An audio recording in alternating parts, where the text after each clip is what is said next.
Hello everyone and welcome. Make a cup of your favorite drink and get comfortable because this is a wonderful time for new stories from Yellow Cat. Send your own stories in the comments below and maybe they'll be in our new video. A server confronted me in the men's room when I didn't tip him on top of the 18% minimum and wanted to fight me. Reddit, what is your most WTF customer service experience? So, the past weekend, we went to a restaurant for dinner with my girlfriend and her friends for her birthday. We had about 10 people and had about 5 different tabs, which all included an 18% minimum tip. The service was terrible, the server was incredibly rude and would always respond with some kind of sarcasm when we asked questions about the menu. He took the wrong drink orders twice and blamed us for getting them wrong. Brought all the apps and entrees at the same time and got upset when we said we didn't want the apps anymore. My friend paid in cash and when he brought back change, there was no receipt. She was expecting to see $5 and some change back. When the server came back, there was no receipt and only $4 and change there. She asked him to see the receipt to see if she had miscalculated because she expected $5 and then some back. Instead of saying something along the lines of, "I'll go check," or something accommodating like that, the dude got irritated and said that he threw away the receipt and reached for his wallet and said, "How about I just give you $1 if you want it that bad?" That peed us all off, so we didn't leave any extra tip. I wrote down "nope" on my receipt in the additional tip line. When I went to use the men's room before leaving, he tapped my shoulder as I was washing my hands and goes, "You think you're pretty funny with that tip, don't you? Why don't we step outside so I can show you how funny I can be?" I'm like, WTF? Called the manager over and told him her server wanted to fight me because I didn't tip him, explained the whole situation to her while the dude was just eye-effing me the whole time. Other servers had to calm him down because he kept trying to interrupt me when I was talking to the manager. I declined all their gift cards cause I don't want to come back to a place where the staff is gonna shank me. Maybe 10 years back, a new Mountain Mike's Pizzeria opened in my town. Since it's a really small town, my family got excited for a new restaurant, so we went in just a few days after they opened. The 4 of us sat down and were helped right away. Ordered a large pepperoni pizza and drinks. Pretty simple. Our drinks come in a timely fashion, our pizza did not. We waited, we're generally all pretty patient and understanding, for an hour before we snagged a server to ask about our pizza. There were very few people in the restaurant, and most of the servers were sort of milling around, sweeping and wiping clean tables and other busy work. The guy apologized for the wait and said he'd go check on it for us. He came back out and said they were very sorry, but it would be another 30 minutes on the pizza. No explanation, but we figured maybe they'd forgotten to put it in. We gave them the benefit of the doubt since they just opened. We waited another 45 minutes and no pizza came. Called the server again. He told us he was very sorry and he would go check on that for us. He came back out with a black disc that wasn't even recognizable as a pizza. It was a giant charcoal brick. Parts of it were actually smoking. He put it on the table and told us to enjoy our pizza and that they were sorry again about the wait, but that they forgot it in the oven. The first time we ordered it.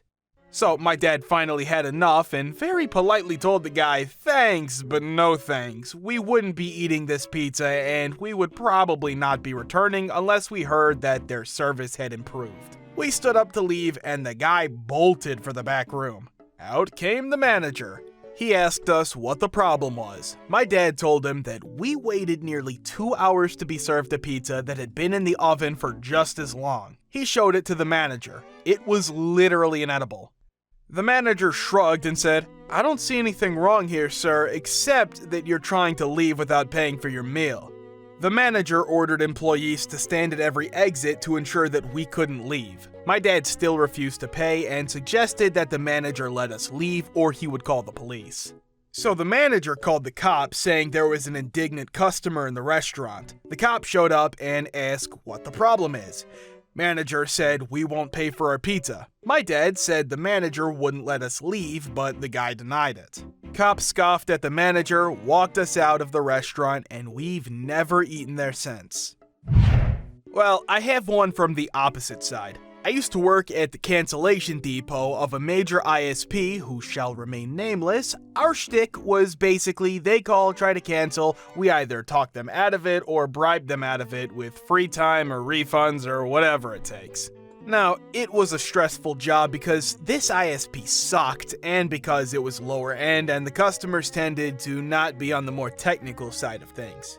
So we got a great variety of calls that made us feel like S on a daily basis. Once, when the servers were down, I spent 12 hours getting screamed at by people because I couldn't cancel their accounts. One man put every single member of his entire family of 5 on the phone to scream at me.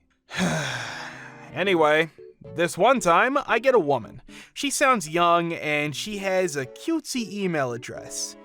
I go into my shtick about her bill and how it's important to have internet. I hear kids, so I go into the whole important for school thing. So I try that. She's pretty nice and tells me that she would love to keep it, but she can't. So I go through the whole, well, if it's something we can fix, yada yada. Nope. She tells me that her and her 2 sons are just moved into a homeless shelter and that her husband died. She really wants to keep the account and she wants to desperately keep the email because she has a bunch of resumes out, but she can't even afford the $2 to keep the email account open. So I put her on hold and go to cancel her account. I must have sat there for a few seconds thinking, just staring at her billing history. She had paid religiously. So I had an idea. I refunded her every single payment she had ever made. It took me a little while, and when I went back to the phone, I tried explaining to her that because of her financial trouble, she was getting a refund. She didn't understand at first. I had to repeat myself a few times and then explain exactly what I had done. Her card had been canceled because of non-payment, but I had just dumped several $100s in refunds into it. I had paid off her credit card. She wept, not just sobs or sniffles, openly wept like a child. It got all emotional, thanking me and crying and having her little kid say thank you. It was nice. I was at a department store buying some jeans. I asked the store attendant if I could try on a pair. He said sure and led me to the changing rooms. I went into the cubicle and dropped my pants. The store attendant knocked on the door. I unlocked it and opened it a crack. He asked if he could come in. I said, no, why would you want to? He replied, because I think you're cute. He then proceeded to forcefully open the door and about 30 seconds of me and him pulling and pushing on the door ensued. I was starting to get a bit frantic, so I yelled out for assistance. He stopped pushing on the door and disappeared. I put my pants on and got out of there. I was shaking. I got home and called the department store and told them what had happened. I found out later that they fired him on the spot. Oh, I'm also a guy. Last weekend, I went to the beach with my friend. We had booked a hotel room with 2 queen beds. For whatever reason, there was an administrative error and the hotel had forgotten to reserve our rooms. We get there, and there are no rooms with 2 beds left. The front desk agent was very apologetic and offered us an extra room at no charge, because duh, they effed up. Until the owner of the place moseyed on in and instead said, no, if you want 2 rooms, you're going to pay for 2 rooms, and asked us why we couldn't just sleep together in a king bed, which is not really his business, and if we wanted to share a bed, we would have booked a room with 1 bed instead of specifically booking a room with 2. If we had known they were out of rooms, we would have gone somewhere else. At that point, he insisted on us staying in 1 room with a cot, which I said was BS because one of us is sleeping on a cot and it's not something we agreed to pay for. Eventually, after 2 hours of arguing, he effed off and his son, who is the part owner and the one who suggested giving us 2 rooms for the cost of 1 in the first place, let us have 2 rooms. His dad is clearly in the wrong effing business. 20 years ago, my fiance and I drove to Vegas for the weekend. We live near LA, so it was about a 5-hour drive. Late Monday night, on the way back to LA, we stopped at the state line to get a bite to eat. In those days, there were just the 2 casinos on either side of the highway and not the mini metropolis that there is now. The casino was almost completely empty, and the casino restaurant was deserted except for us. The place had a weird airplanes and clowns theme, was way too brightly lit, and the colors were bright orange and yellow. It was hideous. Like a McDonald's, but without the charm. Being so empty late at night, being the state line, being so nauseatingly decorated, we were resigned to a meal a cut below Denny's. We slid into a plastic orange booth that might have come out of a Taco Bell. The server came out promptly. It was like he just appeared out of thin air.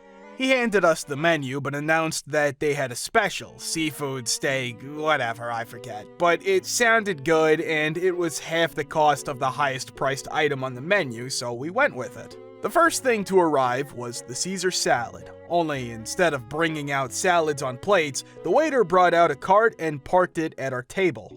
He then proceeded to handcraft the Caesar dressing right there. A little anchovy, he asked us first, mustard, and whatever the F else. Worcestershire, lemon, garlic, capers, but it was like the Benihana of Caesar salads right there. Chop chop, wham bam. And it was perfect. I mean perfect. The anchovy was just strong enough but not overpowering. Everything else was in balance. The tartness of the capers, the sour of the lemon, all working together like a GD chamber orchestra. It was nothing less than amazing. Best Caesar salad I have ever had before or since. The food came pretty quickly and it was expertly prepared. It was effing exquisite. And you know how servers in already empty restaurants are sometimes like ghosts? You just never see them? This guy was a god among waiters. He knew exactly when to show up, not too much, not too little, just at the right times. Well, the food was incredible, and as the waiter cleared the table, he suggested dessert. I always need coffee, so a little dessert sounded good, and the food had been so good, we figured, how the H could we miss it? It's a little hazy, but we ordered some sort of peaches and ice cream dessert. The waiter said he was going to need some help with this one, and he disappeared, only to return with another cart and a woman he introduced as his manager. They set to whipping up a storm on the cart. Evidently, they had to make the syrup for the peaches right there with whiskey and whatnot. They created a couple of huge fireballs that went whoosh. Yeah. And the ice cream had to be done just so. It was an effing spectacle. It was just perfect. The perfect balance of warmth, a hint of alcohol, the tender juicy peaches, and the sweet cold ice cream. D. Naturally, the coffee was outstanding as well, rich, black, and smooth. Then the bill came. You know how I said the special was half the price? The total bill, with dessert, salad, and meal for two of us, was less than $20. Less than $20. Best GD meal I have ever had. The setting was hideous, the expectations were low, but the service was excellent, the food was amazing, and the price was downright shocking. If I recall correctly, we gave him a $20 tip too. It wasn't enough, but hey, just over 100%, and I didn't have too much money in those days. I've gone back and looked for the restaurant, but it's gone now. They have built and rebuilt the places so much, nothing's recognizable, and to be honest, I'm not sure which side of the highway we were on. I'll never forget that god-awful decor though. Thank you for watching. Guys, thank you for all the support and likes. Subscribe to the channel if you're not subscribed yet. See you next time.